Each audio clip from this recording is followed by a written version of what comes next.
Quality risk analysis session, there were 2 sub-sessions: identification, assessment. Okay, so we had the main quality risk categories on 3 whiteboards. So it was a nice room for it. It was a big, wide room, and it had 3 whiteboards in the front. And we just wrote that stuff, categories up there.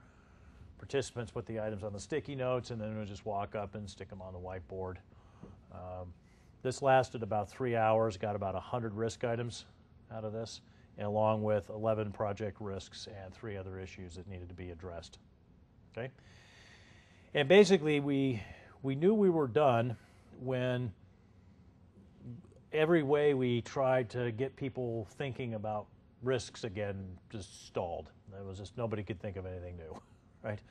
So you get to the point where you've discussed each other's risks and asked about, well, what about marketing documentation? What about websites? What other kind of claims are there? Nobody can think of anything. You're done.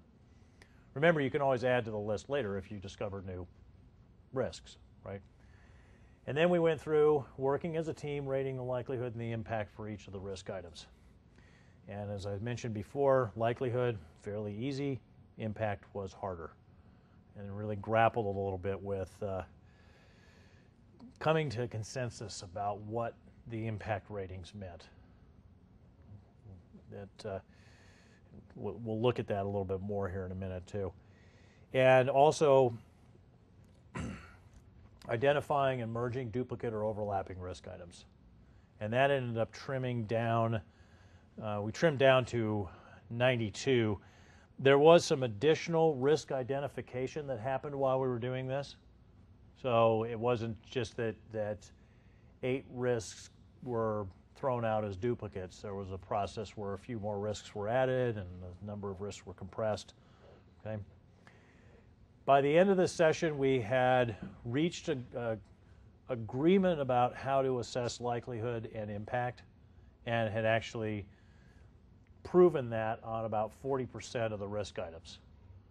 So we hadn't gone through and actually fully rated all the risk items, but we'd gotten to a point where it was starting to be pretty easy.